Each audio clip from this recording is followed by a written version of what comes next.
and he's in trouble. He's going to run. He's going to get the first down. Don't sleep on those legs. Oh, he faked the slide. Sauce time. The Pitt Panthers have pulled a stunning upset over the West Virginia Mountaineers. And Johnny Majors gets a ride across the field. What is up, everybody? Welcome back to Simple 5 Podcast. I'm your host, Zach Kaminsky, and joining me are two guests, actually. Both of my usual co-hosts were, they're stuck in various airports around the country. I can't dox them due to the new Twitter rules, but Southwest, let's say, gave them the slip. So, joining me tonight are returning guests, Noah Donovan and Isaac Bloch. First off, Noah, how you doing tonight? I'm good, Zach. How are you? I'm all right. It's not yet New Year's. We're just about there. All right. Now, as many of you know before, Noah is a Pitt fan. Joining us on the other mic is Isaac, our resident Ohio State correspondent, and also returning guests. Isaac, how are you doing tonight? I'm doing good. I hope you had a good Christmas back home. Oh, thank you, Isaac. I hope our listeners had a good Christmas too. So tonight, as we said in our first bowl preview episode a while ago, we're going to start with the Sun Bowl, kind of do our in-depth preview of Pitt versus UCLA that's happening on Friday. Then we're going to cover the New Year's Eve and New Year's Day games, which are actually January 2nd, right? Because of the NFL or whatever. And then, because we got Isaac on, we're going to have him do his playoff specialty as an Ohio State super fan and Ryan Day hater. But with all that out of the way, let's start. We're doing the Sun Bowl, the Tony the Tiger Sun Bowl.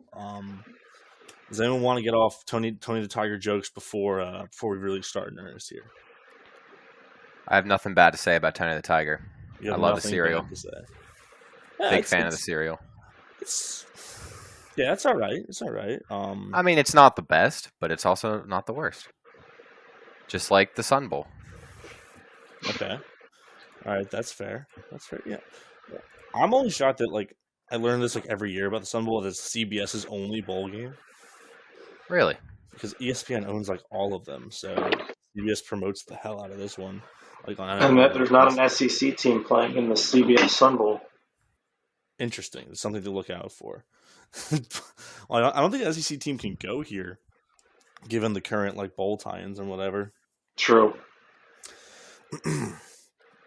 So, Noah, going into the game, what are your vibes? What do you want to start with?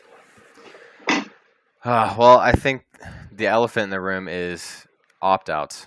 I mean, Yep. UCLA is pretty much going to be full capacity heading into this game with their star quarterback and star running back, and we're going to have pretty much nobody. Well, I shouldn't say nobody because we do have nice backups, but all of the stars that you heard throughout the year are pretty much going to be gone either to BYU or Arkansas or preparing for the draft. I wouldn't say the star is going to BYU, but... Well, yeah, that's true. The guy that I guess our coach wanted to stick with is going to BYU. Yeah, right. So I guess we didn't cover this because it happened between the two pods, but Kedon Slovis is going to BYU. So this just gives me a reason to hate quarterbacks who have gone to BYU in the last, 3 years? Hasn't been a good run for them, for me personally, but I mean, I don't know. It's he might be successful there because he's blocking behind, his line is a bunch of 26-year-olds and they play a fake schedule, right? Yeah, that's true. I think he'll fit in though pretty well. I always when I heard the news, I heard the callback to whenever he did a podcast a while ago saying that all the BYU fans that are, catcalling or chanting at him saying, Slovis, you stings that much more because they're not drunk and they're actually speaking from the heart and not just alcohol. I think one of the things that was they were also just kids that were screaming at you, just with a hate in their heart down there. It's a hostile environment down in Utah. Oh, yeah. So, Noah did touch on it. Opt-outs are the big, basically the storyline for this game. So we'll start on the Pitt side.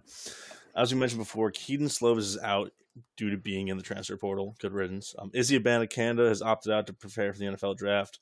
Jalen Barden and Jalen Bradley have both been in the transfer portal, and we've known about it, so that's like sort of a built-in thing. They were backups anyway. Gabe Hoy is opted out for the draft. Carter Warren is still injured, but he is declaring for the draft. Kalijah Cansey he declared for the draft, right? Yeah, it was unknown because he was injured, but it just came out a couple days ago saying that he's just going to stay out for the draft. Right. Either way, we knew he was injured, but he's officially going to the draft, so he won't be here next year. John Morgan has transferred to Arkansas. Nate Temple has been hurt since, I believe, week 3. Sam Williams, who's a backup, is in the portal. Deslin Alexander has declared for the draft. Haba Baldonado is listed on this website as being injured, but he is okay. The Pitt depth chart doesn't account for injury. That's correct, but I think we can assume that he's either opting out or injured because he did take an invite to the Senior Bowl, and then Servassier Dennis and Brandon Hill have both opted out for the draft, and then Justin Talliander, who's a backup safety, I believe, is in the transfer portal. So that's pretty much every single defensive star and Izzy Abanikanda. Yep, pretty much. And, as you mentioned, on the UCLA side, they have 3 guys in the portal listed and 1 due to injury. They don't have any opt-outs listed here, but like Noah said, the most important thing is that their 3 essentially best offensive players are looking like they're going to play. That's Dorian Thompson-Robinson, the quarterback, who I believe had 25 touchdowns through the air and he had double digits on the ground as well. Their running back, Zach Charbonnet, who had 1,400, basically an Izzy-like running back who had about 103 yards and 14 touchdowns. And their best receiver, Jake Bobo, who is he's a possession receiver. He's like Ladd McConkey if he wasn't as good. With these guys, UCLA is scoring nearly 40 points a game. Their defense isn't as good. They're allowing close to 30. They're gaining 500 and letting up 400 yards on defense. So, I don't know. It's Nick Patty's last ride. I don't really have any hopes or expectations for this bowl game. It would be nice to get to 9 wins and beat a good UCLA team, but with all the opt-outs and all of them are deserved, I want to see these guys succeed on Sundays. We're just seeing what the future has and what Nargis can do in these month of bowl practices and get us going. Yeah, I mean, it definitely sucks. It's just an issue with bowl season as a whole. I really shouldn't say issue because if I was in their position, I would do the same thing. It's a no-brainer to sit out if your draft stock's that high. You want to preserve your health. But as a fan, it's just seeing top-tier Pitt and top-tier UCLA go head-to-head would have been a pretty good matchup. But I don't, like you said, there's really nothing we're really hoping for or expecting out of this game except just seeing what the future holds and hopefully let Patti cook. I mean, this is his last ride with us, and I don't know. I feel like he deserves to cook a little bit. I agree. And then talking about sort of the looking forward to the future, we have Javon McIntyre starting at the strong safety. He's a redshirt freshman. We have Deion Hayes starting at Alexander's spot as a junior. And then you're seeing these freshmen sort of creep onto the depth chart, right? So Samuel Okunlola is the true freshman, is listed as third DN behind Haba and Chris Maloney. Seeing as though Haba's been injured, you're probably going to see number 17 on Friday. You have redshirt freshman Kai Johnson listed as 2 behind Deion Hayes. Obviously, Rodney Hammond's the starting running back, but Sibo has probably jumped Vincent Davis for that second role. You have at wide receiver number 84, Jake McConaughey. This has got to be an Irish guy, but he's a redshirt sophomore, 6'5", 195. And then on the offensive line chart, Ryan Baer, the 6'7" freshman, true freshman, is listed at left tackle as the backup. Jason Collier Jr., Terrence Moore, the redshirt freshman, 6'5" at right guard. I think listen, bowls are fun. It's nice to see your teams win. It was really fun to see us win the Quick Lane Bowl because even though it's a Quick Lane Bowl, it's a bowl game. It's another win. But I think the real point about bowl seasons is they're exhibition games. They're showing off what you have for next year, especially with draft prep. And, like, you know what? Let's see what happens. It's going to be fun. Yeah, I mean, it's kind of comparable as far as entertainment-wise as just watching an FCS game. Because, yeah, sure, you have your full talent playing in those regular season games. But, I mean, come on. It's FCS. Unless you get upset by them, then sure, that makes it a little bit more interesting. But we're watching this just because there's football on, you know. Well, I mean, there are some pretty fun. I always try and watch like snow games in the FCS playoffs. Like whenever they're playing like South Dakota State or the Montanas, that it's so much fun. By the way, Jake McConaughey, not an Irish guy, definitively. Really? This is. I wonder if I can. I don't think I can share my screen on here, but I'm gonna drop this in the chat. This is probably the most misleading name ever. He is a walk-on. So being listed on the depth chart is actually pretty impressive. Wow. That is truly throws you for a loop there. Yeah, that was a bit of a shock. Isaac, do you have anything nice to say about Pitt? Do you have any opinions on our three-way bottleneck at the punter position on the depth chart? See, since you bottled me into nice things to say about Pitt. No, you can say mean things. I don't really care. I'm a very looking at this game, podcast. I think this was a shitty draw for Pitt. I expected, even at full strength, I think UCLA could have ran the score up on Pitt just with the way Pitt's offense has been anemic at times.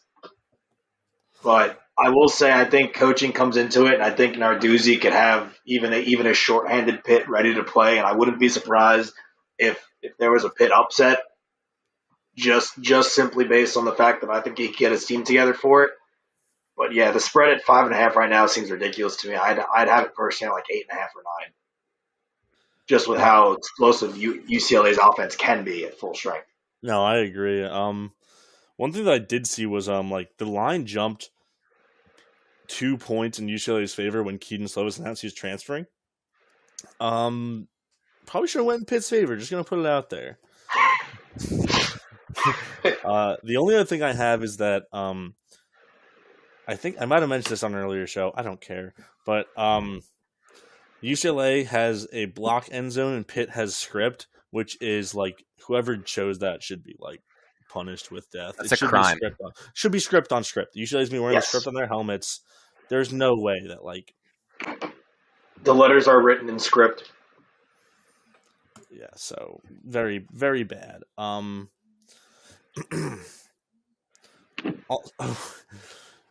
don't know if you saw this, Noah. Did you see? Have you heard about this? Have you seen that Pitt players got stranded at the airport, and the UTEP basketball coach drove them like 9 hours to El Paso?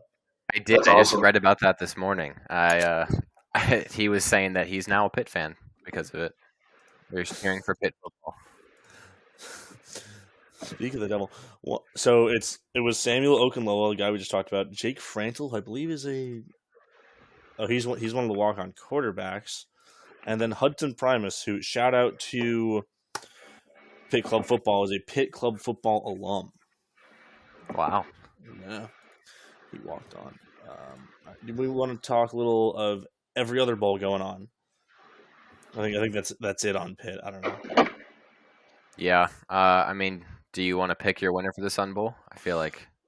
I mean, I'm gonna say Pitt, right? But like my heart says Pitt. My brain's like UCLA by like a field goal.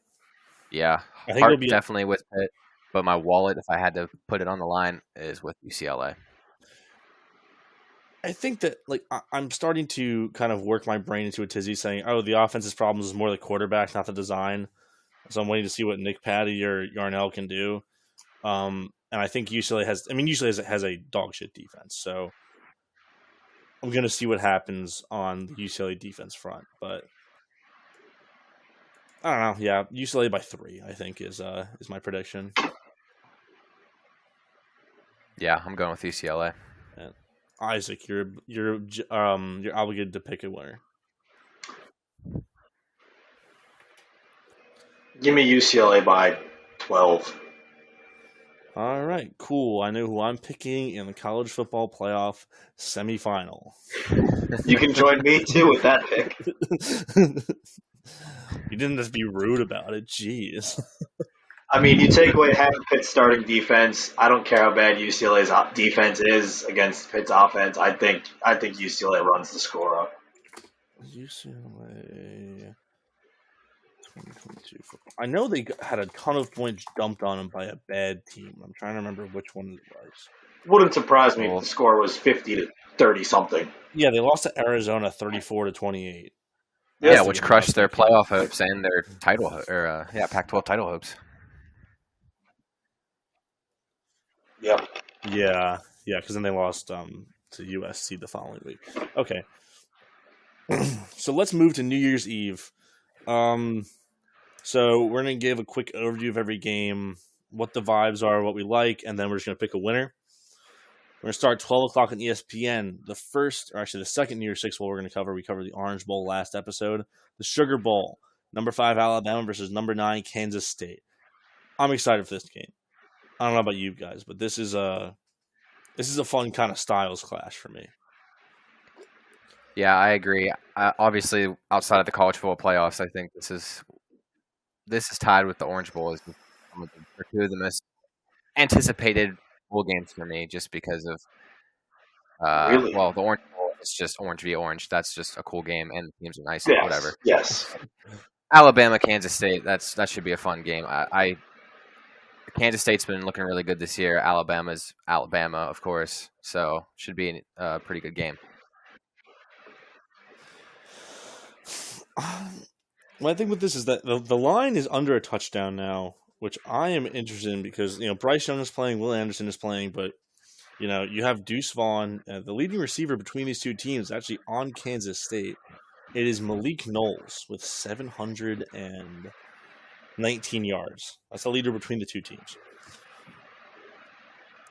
Obviously, Kansas State is coming from a talent disadvantage, but what they've done with Will Howard and their OC, who is Colin Klein, which is crazy to think about because I watched him play college football. I don't know. This one's got some heat on it, especially because Kansas State's starting to learn how to throw the ball downfield to complement Deuce Vaughn. And I'm going to enjoy watching Deuce Vaughn evade several Alabama tacklers at once to, just do his thing. Personally, I don't see how Alabama loses this game. You have Nick Saban with the month to prepare and a talent advantage. I mean, we've seen this this hasn't even been Saban's team, but we've seen him go against the likes of Washington and other teams in the playoffs where they just aren't as matched talent-wise, and Alabama runs up the score on them. As much as I want to go with Kansas State, I don't know if they can offset. I mean, I think the gap, because this is not a good Bama team, helps, but I think Nick Saban will perform a masterclass and show everyone that he doesn't need a good team to win. I think with the difference between like what you said, like Washington and like Michigan State games, right, where he dominated with a month to perform. Neither of those quarterbacks, being Jake Browning and Connor Cook, I believe, neither of those two quarterbacks are better than Will Howard is right now. True. So I think that's a difference. And was Le'Veon Bell on that Michigan State team? No. He wasn't. He was before, right? Yeah. So, I mean, Deuce Vaughn's probably a better running back than either of those teams had. I mean, I don't know. This one's just an interesting game to me. I think it's going to stay closer than people think it is. I'm going to ride with Kansas State because I called them a dark horse to win the Big 12 in the preview, so I have to stick with them at this point. That's fair. Yeah, I think Isaac had it when he said, you have Nick Saban. I think you can really stop it there. All right. I really want to pick Kansas State. I really do. But I feel like Bama can't lose this. Well, have you ever considered that it's a championship at the FBS level against a championship level coach at the FCS level? Chris Kleiman, former North Dakota State head coach. I don't think that sways my vote very, very much.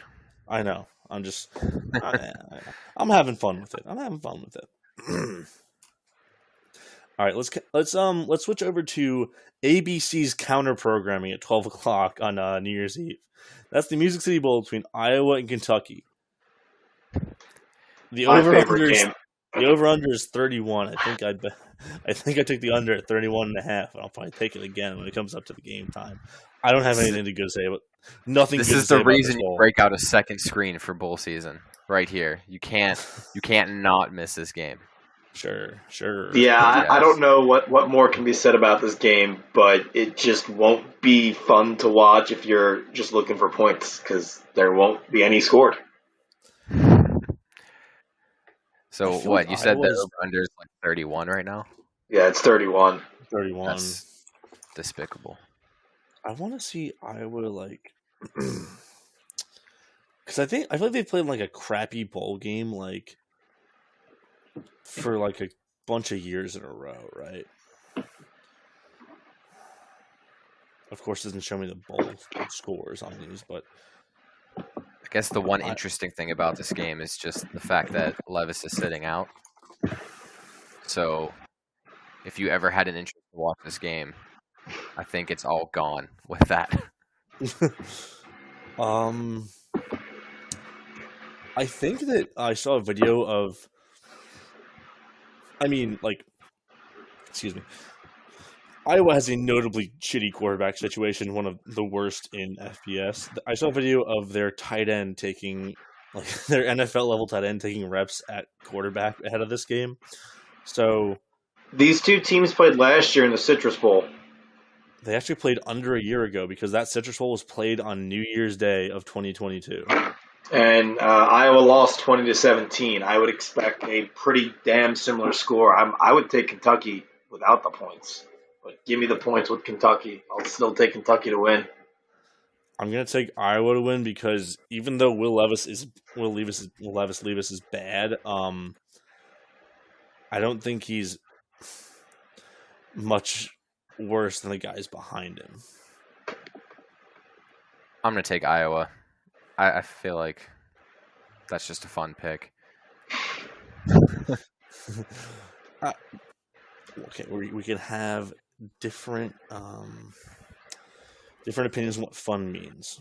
I think the That's final true. score is like 16-13. Oh yeah, under all the way. Well, in a viral video earlier this year, I don't know if you guys saw this, but they asked a bunch of the Big Ten coaches what they think their most overrated stat is personally. And Iowa's coach said, offensive yards. So that's a powerful answer. I'm sticking by him for that. Yep, I agree. Let's skip over to January 2nd real quick. Let's run through these games and then go back to the playoff. We'll start noon on January 2nd on ESPN2 is Mississippi State versus Illinois in the Relia Quest Bowl. That's being played in Ray J in Tampa. Originally, I was going to pick Illinois in this game, but I think this is the win the game for Mike Leach for Mississippi State. I don't think I can pick against him. Yep, I agree. Absolutely. Mississippi State. Illinois got the more significant opt-outs and got players that aren't playing due to the draft. And like you both have said with Mississippi State with the Mike Leach game, I don't know if there's any team playing for more in the country right now. Yeah. Did Chase Brown opt out? Oh yeah, he is opting out. Yes. So I'm going to take Mississippi State with like a bullet. Then. All right, kind of an easy one to pick. 1 o'clock on ESPN. Tulane versus USC in the Cotton Bowl. Listen, it's been a good story, Tulane, but USC is the better team. I don't know why this line is only -2. Makes no sense. It's probably a USC defense thing, right? Because they can get beat up by anyone in the country. So I see why the line is so close, but I don't think Tulane has like the clutch gene of the guys to actually win this game. You know what I mean? Yeah, I agree. I think it's USC's game from the beginning. I don't think Tulane has what it takes. It's almost their game to lose. Like if they screw up, yeah, they can definitely lose it. But I think it's going to take some errors probably on both sides of the ball for Tulane to get themselves into this game. Yeah, I mean, Tulane is even new if you Utah. consider the opt-outs on USC's side with a couple guys on their O-line, Jordan Addison, I mean, they still should have Caleb Williams, but if they have Caleb Williams, Lincoln Riley can throw something together to get them to win, I think. Caleb Williams is playing because he's still got another year left where he can declare. Yes. Yeah, and Addison, he's been hurt all year. I understand that I am the world's largest Jordan Addison defender, but he's been hurt, and I was like, oh, he had bad production this year. He actually had really good production if you stretch it out over an entire year. Sorry, gotta say the truth. Anything else here? I think we're just gonna say USC's gonna win.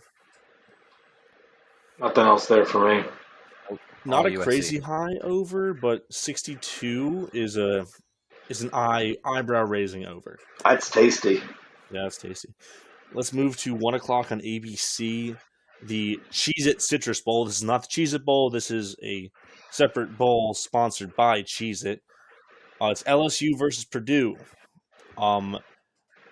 This game has no juice on it. I don't like it at all.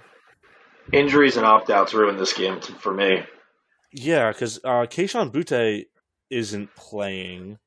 Even Aiden though O'Connell's not playing. Payne Brown Ojolari's not playing. Jaden Daniels is, I believe. He's coming back next year. He is playing. I believe Purdue star tight end isn't playing. Yeah. There's the who's that star D lineman they had at LSU? Ojolari. He's the freshman. The guy they flipped from A&M, who for 2 weeks was the best player in the country. Harold Perkins. Yes, Harold Perkins. He's playing. That's kind of cool. I think. Yeah. I don't really have a lot on this one. I just think LSU wins because even with Aiden O'Connell, there's going to be a very big talent gap, and without him, you're kind of fucked. Yep, I agree. Yep. Okay, moving to 5 o'clock on ESPN, the best bowl of them all, the prettiest one. You love the blimp shots. It's the Rose Bowl, Penn State versus Utah. Listen, we all hate Penn State in this podcast, but the red and blue is going to make for some really cool sunset aerial camera views over the Rose Bowl. Utah is busting out the rose on the logo. First off, every team has the best fucking uniforms of all time when they play in the Rose Bowl. And two, this is actually a pretty compelling football match because I think Penn State's going to get their ass kicked. Yep, I agree. Yeah, Utah all day. Cam Rising, first off, fuck Sean Clifford.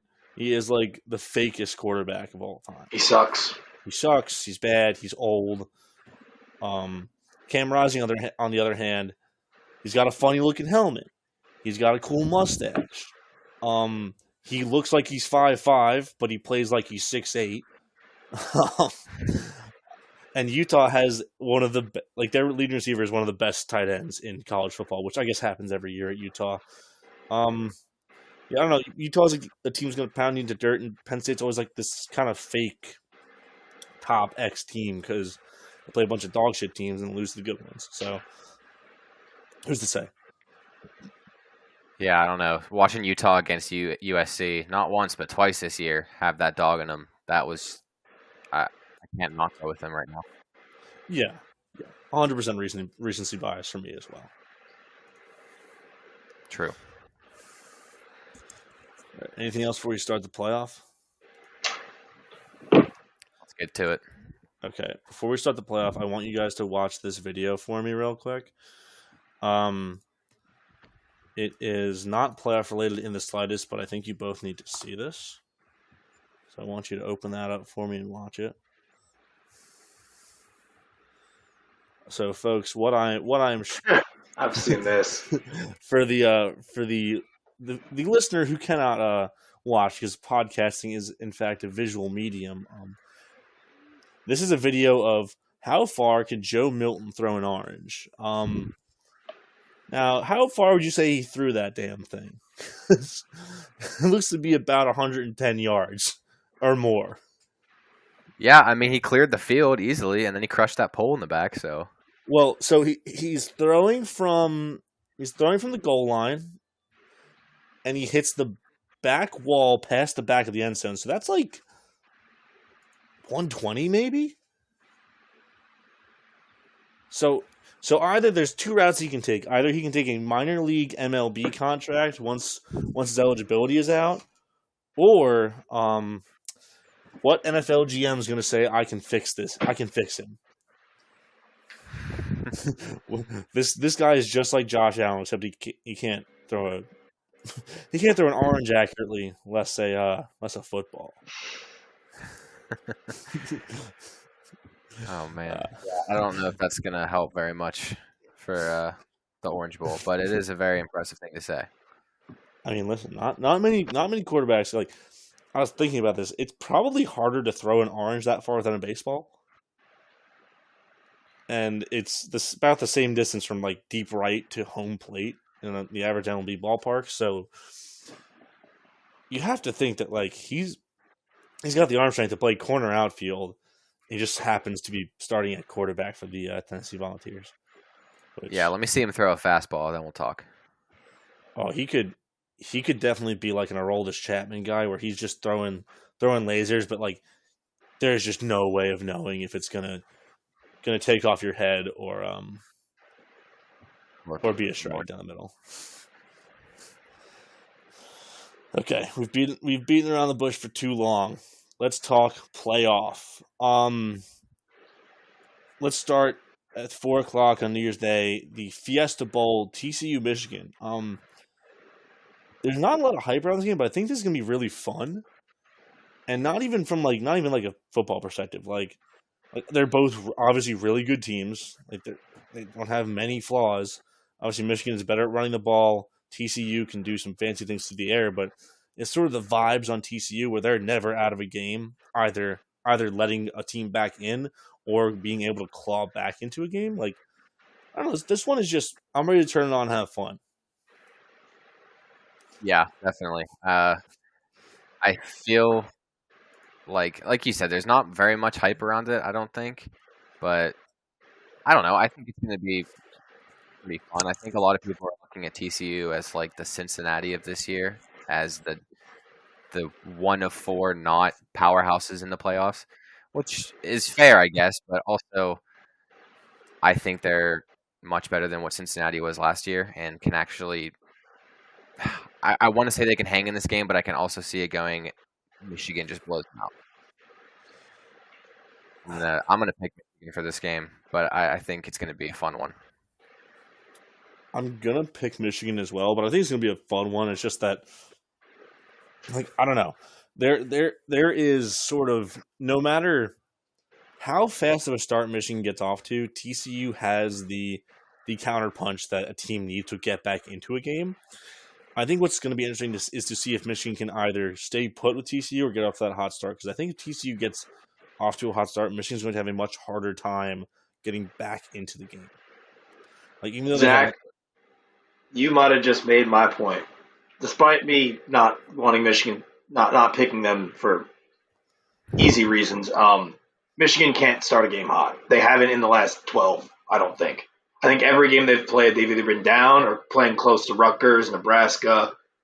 You pick it, they cannot start hot, and it's part of the way they run their offense. They're going to run heavy power run early in the game, wear you down, slow you down, so there won't be many points scored on their end early. This is where I think TCU can light it up. I think they'll come out firing early. They'll take shots. They'll get up on them early. But then you'll see that second half where TCU will let a team hang around. And Michigan is the best second half team in college football this year. I think the game will end up a lot closer. I could see this game ending in overtime just because of how TCU has been letting teams hang around. Give me TCU, though, anyways. I think Harbaugh's a fraud. His last bowl game, he got housed by Florida. So I'm ready to see that again. The last bowl game was the last playoff. It wasn't against Florida. I mean, I will say, though, the last fun bowl game. Right. I will say, though, TCU's last time we saw them against Kansas State, which is a similar, pretty heavy run team, they gave up 205 yards on the ground. Yeah.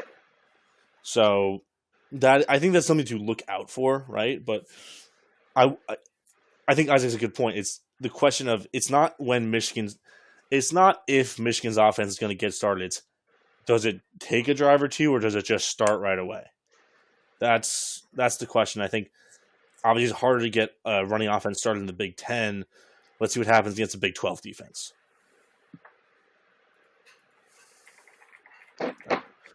So obviously the Ohio State fan has picked Michigan to lose. However, I'm going to open up the floor to Isaac to sort of say whatever he wants, right? I don't really care. It's on TV. You can curse, you can swear, whatever. 8 o'clock p.m. on New Year's Eve from Mercedes-Benz Stadium. Number 1 Georgia versus number 4 Ohio State. Let's hear what you got. I mean, in my heart, obviously, I want to take Ohio State. I can't get behind that reasonably with my wallet, with my brain. It just can't happen.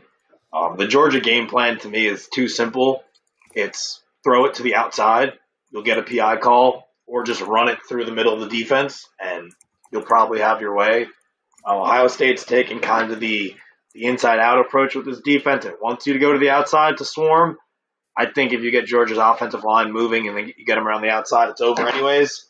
But I don't see how Ohio State will move the ball and keep up with Georgia in this one, to me, is where it comes down to.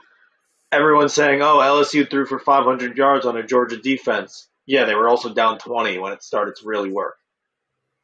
I don't want to get to that point where they're playing a soft cover 2 and not their aggressive cover 1 or even their aggressive cover 2. And then we decide to start throwing the ball when they're soft. I think you have to, for Ohio State to win, they got to come out early and throw the ball. CJ did not lose the Michigan game. He played well. He played well in that game. There are a couple plays missed. I don't think they're on him. I think it was on our tight end that dropped them or the defense that just made a good play. My issues with the Ohio State program right now have been everything but the play of the quarterback. I just want to see him run the ball, and I think we will. So, yeah, I think this game's a shootout from the start. I don't think the Ohio State defense will make Georgia bat an eye, but I think Ohio State's offense can truly get it going through the air. And, I mean, yeah, Georgia's going to win this game. Now, are you saying that to win, Ohio State basically just has to, like, abandon the run game at first inconvenience? No, they need to be able to run the ball, but whenever they try and run the ball, they give it up after like 4 plays, and then they start running wide receiver screens, and it doesn't work. So they need to run the ball on 2nd and short. They need to run the ball inside and stop running ridiculous outside zones and stop running these short field shotgun running back tosses that make no sense whatsoever. They need to come right at Jalen Carter, trap him, run inside, I think, to win this game because they're not going to get to the edge, and they haven't been able to get to the edge all season. That's right. I think that these stretch runs really don't do anything. They don't build on anything in the Ohio State offense. Like, obviously, their strength is like through the air, and like they should be using that to back defenses off. But these stretch runs just kind of play into a backed off defense, right? Because yes, if they're backed off and they see it's going outside, especially to the boundary, they can just force it out. Boundary's an extra defender. I want to flip to the other side of the ball real quick. Brock Bowers. Is there any world in which Ohio State stops Brock Bowers? Yes. Okay, so then my second question is there any world in which they stop him and Darnell Washington? I think there is. Personally, if I'm Georgia, I line them both on the corners as receivers because we're not going to flip it and bring a corner inside. So you're either going to have a linebacker who's too slow for them, or you're going to have a corner on them who will just get tossed around and hold them the entire time. But I don't think Georgia's going to do that the entire game. So the reason why I think we'll be able to keep them in check is because we have a really good cover safety. and I think they'll just have Lad McConkey or any of their receivers line up on the outside and do the damage. You said you have a good cover safety, not two, because you have Yeah. to think that, like, Darnell Washington is, he's what, 6'8"? Like, Yeah. that's a lot to ask any defensive player to cover. And then Oh, yeah. obviously, the three big weapons obviously are Brock Bowers, Darnell Washington, and then Lad McConkey, as you said. He's their like possession receiver, like almost like a scat back if he played if he was a wide receiver. And obviously, like, I don't know, what do you think it is? What do you think Ohio State's success will be in stopping the run on Saturday? I mean, as we were pretty successful against Michigan until we started putting 9 in the box and just going all out for the first attempt. So I think if we stick to our base defense, we have a decent stop at shotting the run. I think where we'll run into issues is Stetson's legs. I think if they get into obvious passing situations or a 3rd and 5 where they go, a heavy play action, we're gonna sell to get back to cover the weapons in Washington, Brock Bowers, and Lad McConkey. And I think there's a good shot Stetson runs for a ton of first downs and makes us regret not leaving anyone there but for him. Who's like the last true like mobile quarterback Ohio State's playing? Not saying Stetson Bennett's like a runner or anything. I mean, J.J. McCarthy can run. He didn't really run a lot in that. Didn't have to. He can run, but he didn't have to. The Toledo quarterback was probably the best bet. Can't remember his name. Daquan Finn. Yeah, he can run, and he killed us. He killed us because of his legs. You know what? It might have been last year. Last year you had Anthony Brown in that Oregon game. Cam Rising is sort of like a like almost like a West Coast Stetson Bennett, right? That is kind of a weird, kind of a stretch, but I like got a it. little bit of legs on him. Like he was their leading rusher in that Rose Bowl, and like that was a game you had to win in a shootout. Then that Ducks game, like that. You guys have anything to add? I don't think I could add anything. I'm just going to take Georgia because I think that the team that's been there, the team that is as mean as Georgia, the team that Kirby has built in the image of the old Saban dynasty, right? They're just going to be able to get stops, and they're just going to have more moments where they did the right thing. And Ohio State's going to have more that they don't. And I think that experience and that maturity from this team, because everyone just stepped up when all their seniors left. That's just going to prove the difference. I think Georgia wins, probably by a touchdown. Yeah, I mean, there's not really much to add on top of that. If college football was rigged, then the final would absolutely be Michigan-Ohio State. Absolutely. But there's too much money to be lost in that kind of ticket for that game. And I can tell you the only way it's rigged is if Ohio State isn't getting a ton of penalties, because the last 3 games where it hasn't been pretty, Ohio State's been penalized a bunch, and it's because they're not disciplined, they're not playing well. Holding on the DBs, PI, holding on the offensive line, pre-snap penalties. If you don't see a ton of those, I would be interested to see if they're going to call a game like that where there's not a lot of penalties, because those games to me in college football are the best. Yeah, definitely. All right, well said. That's all I've got for sort of the last preview of bowl of the year. You guys anything before we start headed out? Who's your natty pick? I have Michigan over Georgia because I don't want a repeat champion. Wow. Okay. That's bold. I think I'm going to go with Georgia over Michigan because Georgia's got that dog in them.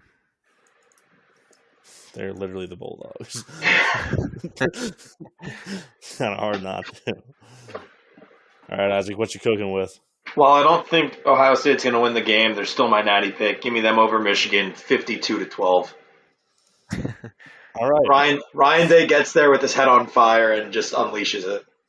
So if he wins 52-12 after an upset of Georgia, does he leave for the NFL to never deal with Ohio State fans ever again? Yeah, he can go coach the Broncos and Russ. All right, there you have it.